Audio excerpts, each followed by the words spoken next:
muhasabah diri kita. Yang pertama, kita faham atau tidak tauhid dan syirik. Siapa-siapa yang pergi mengaji agama ni maknanya apa yang diturunkan oleh Allah dan Rasul, apa yang disampaikan oleh Allah dan Rasul dari Al-Quran, dari hadis, yang mana tujuannya ialah untuk mengajak manusia bertauhid kepada Allah. Maka sebab itu kata para ulama, tauhid al-bidayah wan nihayah. Tauhid ialah permulaan dan pengakhiran bagi agama. Pasal apa tauhid disebut pengakhiran dan permulaan bagi agama? Sebab kalau tidak bertauhid, maka dia belum bermula sebagai Muslim. Tidak dikira dan dihitung seseorang sebagai Muslim laula bisababi tauhid, kalau tidak kerana sebab tauhid. Maka sebab itu asas tauhid ialah kalimah tayyibah, kalimah la ilaha illallah. La ilaha illallah. Tidak ada Tuhan yang berhak disembah selain Allah. La ma'bud bihaqqin illallah. Maka kalimah tauhid iaitu la ilaha illallah adalah merupakan rukun Islam yang paling asas.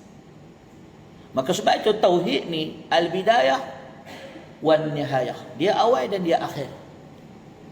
Pasal seseorang itu dikira memasuki agama dengan kalimah la ilaha illallah. Kalimah ni, kalimah tayyibah. Dan seseorang itu meninggalnya sebagai meninggal seorang mukmin, sebagai Muslim, akhiru kalamihi la ilaha illallah. Bila akhir kalimat dia la ilaha illallah. Maka sebab itu Nabi sebut dalam hadis daripada Muaz bin Jabal radhiyallahu ta'ala anhu, sahabat Nabi yang meninggal pada tahun 18 Hijrah.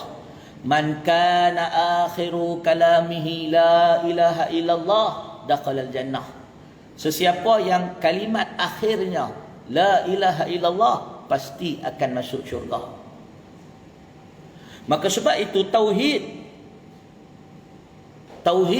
huwal bidayah wan nihayah. Tauhid itu permulaan dan pengakhiran.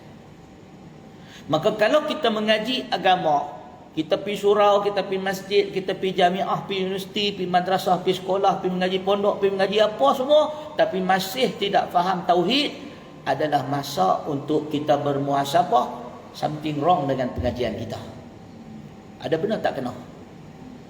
Kena cek balik tauhid. Maka sebab itu sahabat-sahabat muslimin dan muslimat rahimakumullah, bila kita belajar agama ni, bila kita belajar agama ni, benda pertama yang perlu kita nak soal diri kita ialah faham atau tidak tauhid dan syirik. Apa guna mengaji puluh tahun, mengaji buka kitab kulit ke kulit, tetapi masih mengamalkan syirik dan tidak mengetahui yang mana satu syirik, yang mana satu tauhid. Duk pergi jumpa bomoh lagi, duk percaya tenung nasib lagi, duk percaya benda khurafat lagi, duk percaya benda tahyul lagi, duk percaya benda-benda merepek lagi, maka itu bermakna dia tidak bertauhid. Dah, mata duk kenyik-kenyik mata. Ni ada orang duk rindu ni. Kan? Ada orang duk rindu ni. Bersin. Siapa duk sebut tu? Kan?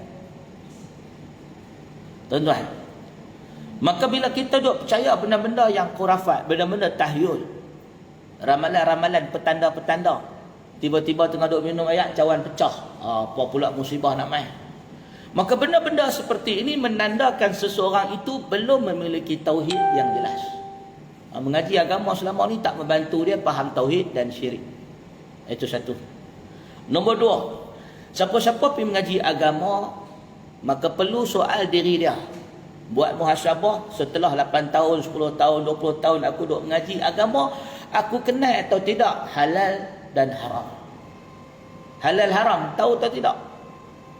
Nabi sebut dalam hadis yang sahih daripada Nu'man bin Bashir dan hadis-hadis yang lain, bahawa Nabi SAW bersabda, innal halalul bayin wal haramul bayin. Yang halal itu jelas, yang haram itu jelas.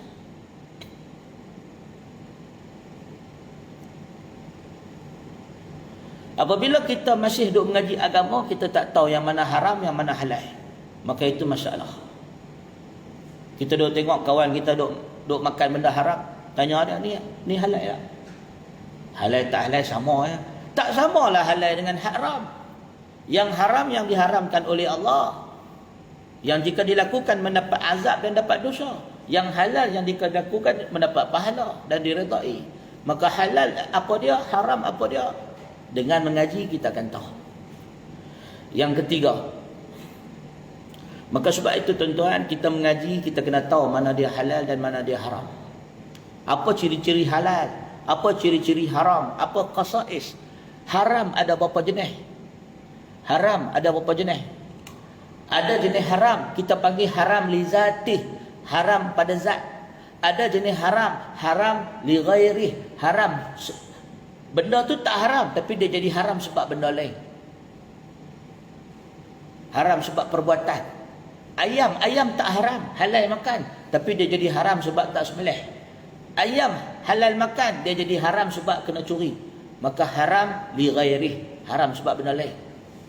Ada benda halal, ada benda haram. Haram pula ada dua jenis. Haram li ghairi, ada haram li zatihi. Haram pada zat. Zat tu sendiri haram. Apa dia? Arak. Arak haram. Apa pula takrif arak? Ada orang kata, bukan semua minuman memabukkan arak. Apa takrif definisi arak pula? Babi. Apa definisi babi? Haramkah babi? Babi haram. Haram makan. Sentuh haram atau tidak? Bahas. Maka itu perbahasan. Maka sebab itu muslimin dan muslimat rahimakumullah, bila kita sebut mengaji agama ni, kita kena muhasabah diri kita. Kita faham atau tidak agama? Tanya soalan kat kita. Pertama, buat peperiksaan pada diri kita. Kita kenal atau tidak? Jelas atau tidak tauhid dan syirik? Nombor dua, kita jelas atau tidak tentang halal dan haram? Nombor tiga, bila kita mengaji agama, tanya diri kita.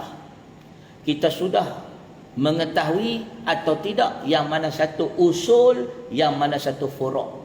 Yang mana satu perkara pokok dalam agama, yang mana satu perkara furuk, cabang dalam agama. Apa maksud dan apa kepentingan pokok dan cabang? Tuan-tuan dan perempuan, sahabat-sahabat yang dikasihi sekalian, bila kita mengaji agama, agama ini ada perkara usul seperti solat, seperti puasa, seperti zakat, seperti rukun Islam, seperti rukun iman, seperti beriman kepada Al-Quran, seperti takbir. Ini adalah perkara-perkara usul. Maka dalam Islam ada perkara-perkara furuk. Apa dia perkara furuk? Solat duha. Apa dia perkara furuk? Solat hajat. Apa dia perkara furuk? Baca qunut. Apa dia perkara furuk? Berdoa selepas sembahyang. Maka mengetahui perkara usul dan mengetahui perkara furuk akan membantu kita untuk mengenali yang mana satu perlu kita beri fokus yang lebih. Supaya kita jangan menjadi orang yang tidak cerdik dalam agama. Dia meruntuhkan perkara usul, dia meninggalkan perkara fardu, dan dia pergi buat benda sunat.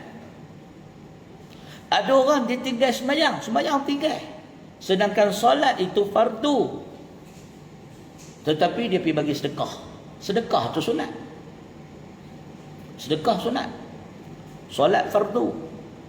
Ada orang dia melakukan umrah ni sunat, tetapi dia meninggalkan zakat. Zakat itu fardu.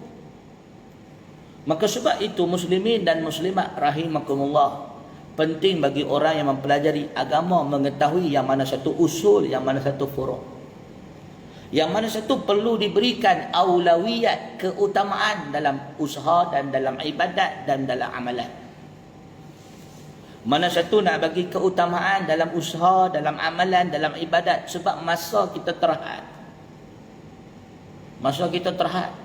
Ada orang dia duduk sibuk dengan kucing. Dia memberikan keseluruhan wang, harta, ringgit, tenaga dia pada binatang, pada kucing. Tetapi adik-beradik dia, kaum kerabat dia, quraba dia, yang diwajibkan oleh Allah dalam Islam untuk dia jaga kebajikan, dia abaikan. Mak dia sakit, dia buat tak tahu. Bapa dia sakit, dia buat tak tahu. Adik-beradik sakit, kaum kerabat dia yang terdekat tak diziarahi, tak dilayani, tak disantuni, tak dibantu. Kucing dia pergi bantu. Dia duk belah kucing banyak-banyak. Kucing dia ada pembedahan appendix. Kucing ada pembedahan buah pinggang. Duk rawat kucing dia. Tapi manusia, orang yang akribah, orang dekat dengan dia, dia buat tak tahu. Dia tak tunaikan tanggungjawab. Maka sebab itu dalam Islam ada usul dan ada furu'. Begitu juga dalam Islam bila mana kita belajar agama. Yang keempat, bila kita belajar agama, yang keempat, dalam mendidik diri kita, bila kita dah mengaji lama dah, kita soal diri kita, buat peperiksaan. Kita kenal atau tidak musuh kita. Tuan-tuan, mengaji agama berapa lama dah? Mengaji agama ni dah bertahun-tahun, berpuluh-puluh tahun mengaji agama. Tetapi musuh tak tahu. Siapa musuh kita? Sampaikan ada orang boleh cakap, dia kata Islam ni sebenarnya tak ada musuh. Islam mana ada musuh? Musuh kita diri kita. Tu dia. Diri dia jadi musuh Islam. Tuan-tuan dan perempuan yang dikasihi sekalian, mengaji agama tapi tak tahu musuh. Siapa dia? Nabi SAW, baginda sebaik-baik manusia. Baginda disebut dalam Al-Quran uswatun hasanah. Baginda ada musuh. Baginda hendak dibunuh. Baginda disihir. Baginda diusir. Baginda ditentang. Baginda dibenci, difitnah, dituduh, ditohmah. Nabi ada musuh. Sebaik-baik insan. Abu Bakar mati diracun kalau menurut riwayat daripada Asy-Sya'bi, seorang tabi'in. Khalifah Abu Bakar, ulama bersisih tentang kematian, asbab mati dia. Riwayat daripada tabi'in yang bernama Asy-Sya'bi menyebut bahawa Abu Bakar As-Siddiq mati sebab diracun. Umar Al-Khattab, orang lebih baik dari kita, mati dibunuh, ditikam oleh Abu Lu'lu'ah. Ada musuh. Sayyidina Uthman bin Affan mati dibunuh, diperangi oleh Khawarij. Sayyidina Ali bin Abi Talib mati dibunuh, ada musuh. Maka bagaimana umat Islam pada hari ini mengatakan mereka berakhlak baik, kami ni baik, kami ni akhlak baik, kami ni harmoni, tak ada musuh. Maka bagaimana boleh kita mengaji agama bukan main lama tapi kata tak ada musuh, tidak mengenali siapa musuh kita. Maka sebab itu muslimin dan muslimat rahimakumullah, semak balik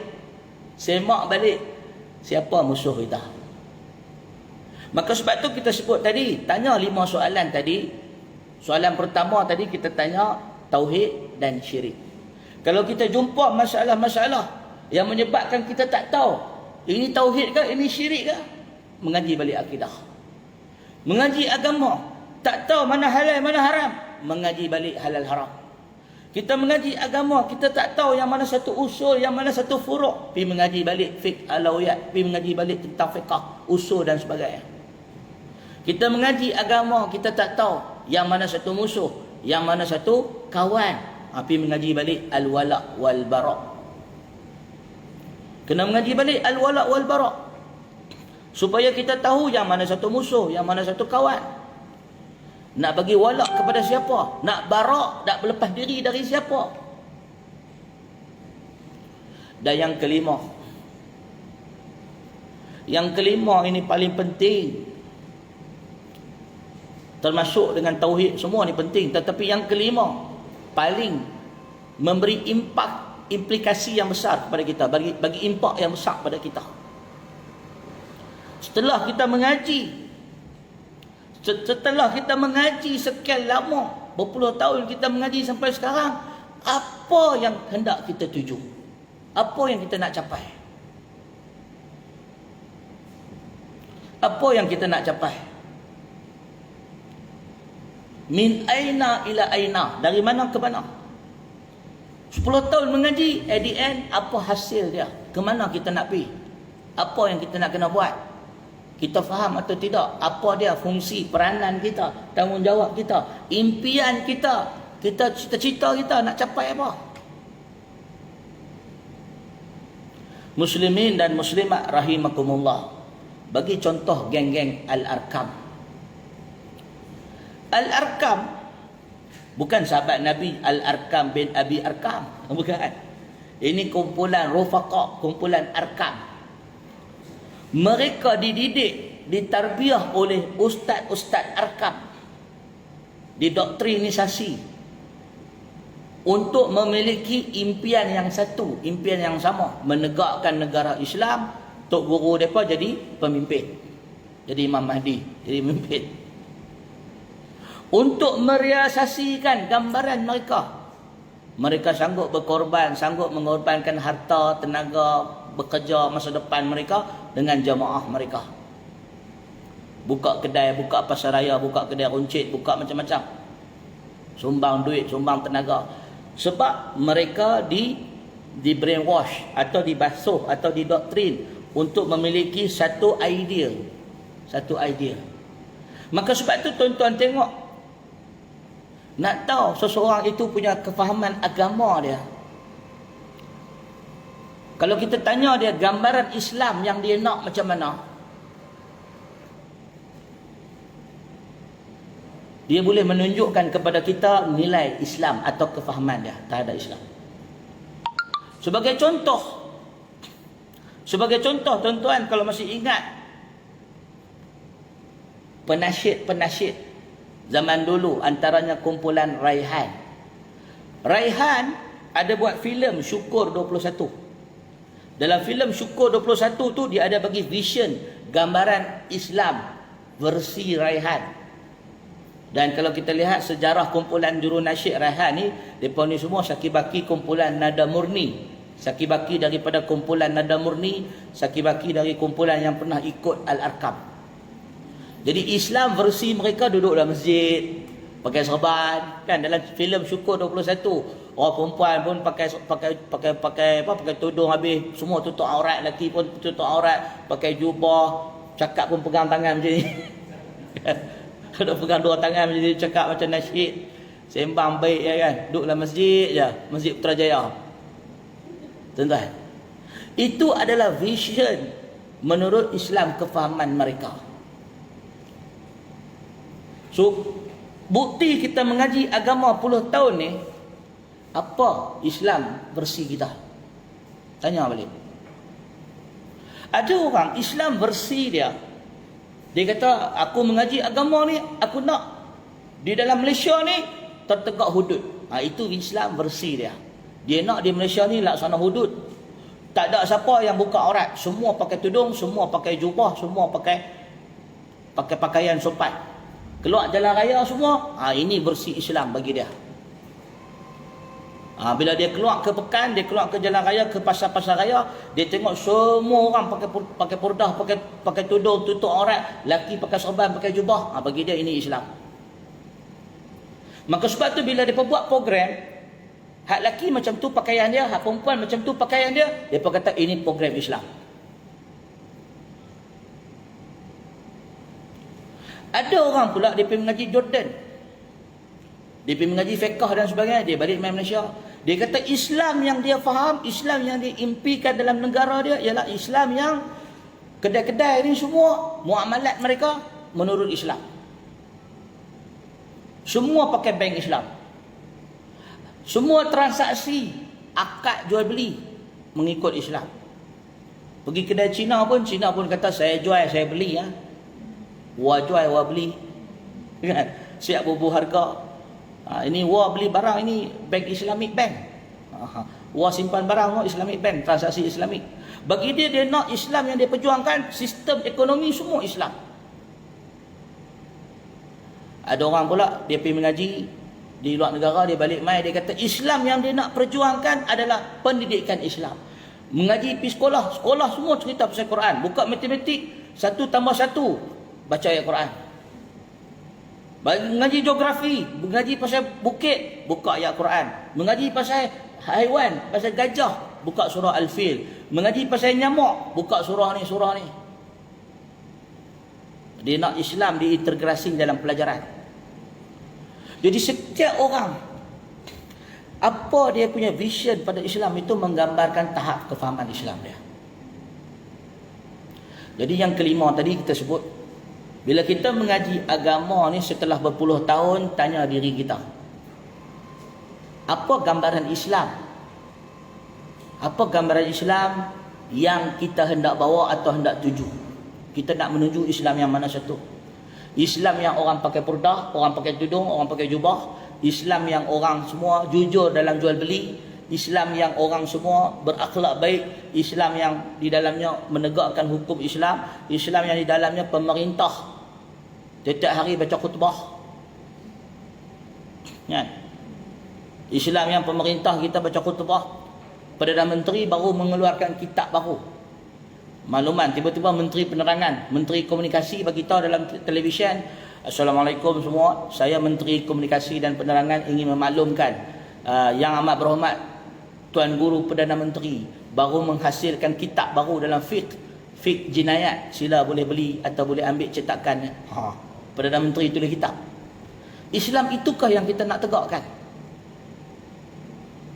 Atau kita nak Islam yang tak ada dalam negara kita orang susah, tak ada anak yatim yang teraniaya, tak ada orang perempuan yang dizalimi, Islam yang tidak ada gelendangan, tak ada orang yang melarat, tak ada orang duduk bawah jabatan, Islam yang, atau negara kita ni Islam semua orang ikut Islam, tak ada langsung orang kafir. Orang Cina, orang India semua kena berjalan sembunyi-sembunyi, kena pakai tudung kalau nak keluar. Cina pun kena pakai jubah, tak boleh pakai seluar pendek. So Islam bersih apa yang kita nak bawa?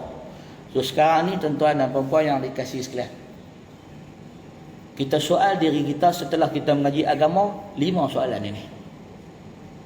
Kemudian kita semak kefahaman kita yang 5 ini dengan neraca Al-Quran dan hadis.